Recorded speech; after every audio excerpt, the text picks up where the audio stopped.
Throughout history, there have been a great number of unexplained disappearances.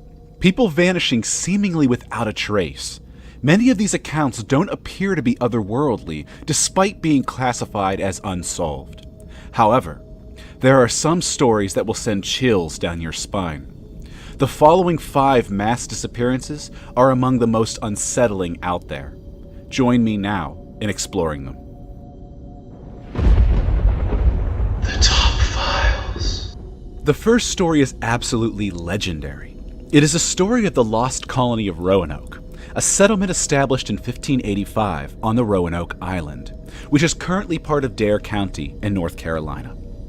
In 1587, a group of 115 colonists led by John White were sent to establish a colony on the Chesapeake Bay. They were ordered to stop at Roanoke along the way to pick up a group of people who were left there the previous year.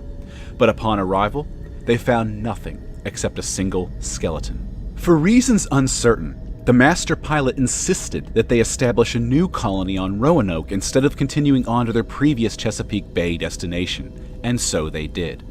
John White eventually returned to England to seek out help for the new colony. He left behind 115 colonists, including his newborn granddaughter, Virginia Dare.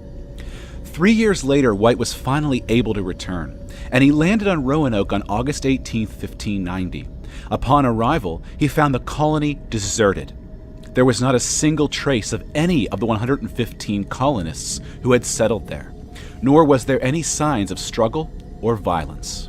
All that was left was the word Croatoan, carved in capital letters on a fence post, as well as the letters C, R, and O carved into a nearby tree. All of the homes had been taken apart.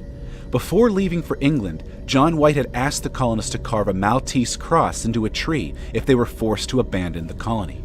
No such cross was found.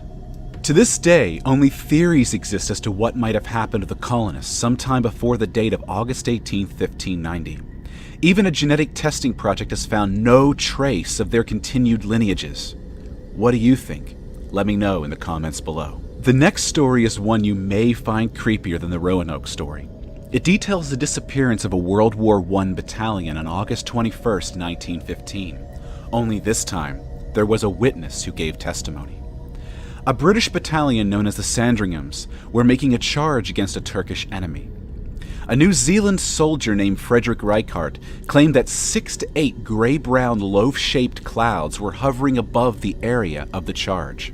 Beneath these clouds was a much larger cloud that was hugging the ground in front of the battalion. The large cloud was described as being 200 feet in height and 800 feet in length, which is roughly the length of the famous German airship the Hindenburg, just to give you some perspective. Without hesitation, the charging British battalion marched right into the cloud. The cloud was said to have then slowly risen upward, joining the other strange clouds before they all moved off together northward, leaving no trace of the soldiers. So, what happened to the battalion? The Turkish were well known for not taking prisoners, but no bodies were ever found. Was some otherworldly force at play? I'd love to see what you think in the comments below. Next, we move on to a story that bears some similarities to the Roanoke colony. It is about the village of Hoer Verde in Brazil, a town with 600 inhabitants. As the story goes, on February 5, 1923, a group of visitors to the small town were initially shocked by how silent and dead it was upon their arrival. Not a single trace of the 600 inhabitants, not inside the buildings nor outside on the streets, not a single stir of life. Police were called and an investigation began. This investigation led them to a school in the village where they found a gun and the words, "There is no salvation," written on the chalkboard. Forensics determined that the gun had been fired the day before, but they could not determine by whom. Despite a manhunt, no trace of the 600 inhabitants have ever been uncovered to this day. If the townsfolk had simply left, for whatever reason, then why didn't they ever turn up elsewhere? There is simply no trace of them, not even bodies. I'd love to know what you think in the comments below. Next, we come to perhaps the strangest story yet in this video. The story of the disappearing town of Urkhammer, Iowa, which gained some exposure in 1929. Urkhammer was said to be a small, quiet town in Iowa during the 1920s and early 30s. People claim to have driven through it. Some claim to have made transactions at its stores. However, in 1928, the first aerial photographs were taken of the location where the town was said to reside. But these photographs, oddly, show nothing but empty fields. A week later, a man claimed to have traveled into Urkhammer in his Marmon Speedster, where he made a stop to purchase some gasoline. It was 2 miles up the road the man discovered his tank was actually empty.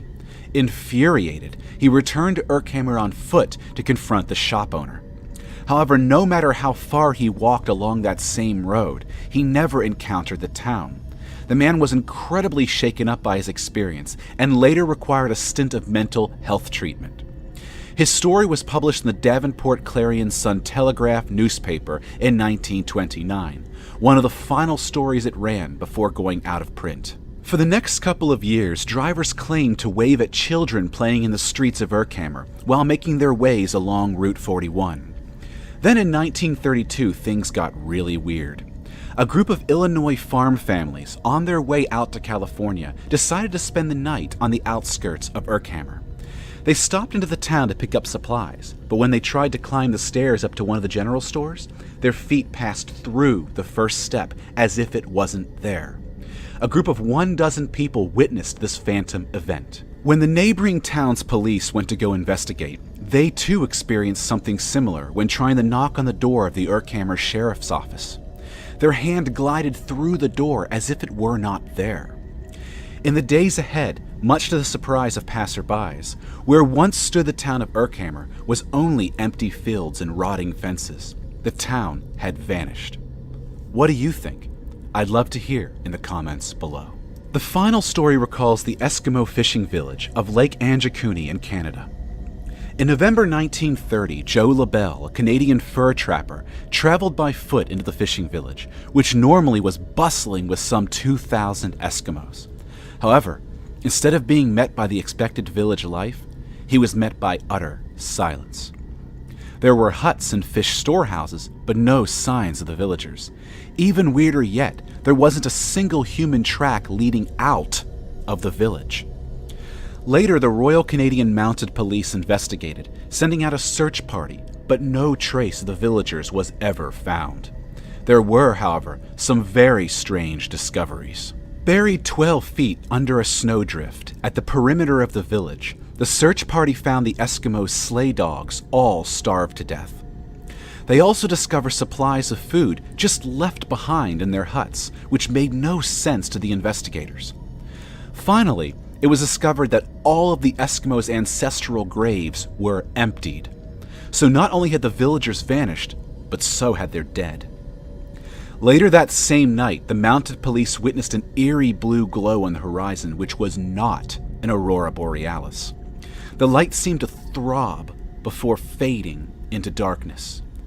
Newspapers everywhere reported on this strange disappearance, but to this day, it remains completely unsolved. What do you think? I'd love to find out in the comments below. Thank you all for watching. If you've enjoyed this video, then give it a like and share it with your friends and family. Also be sure to subscribe to this channel to be notified about the release of all future content. See you all in the next video.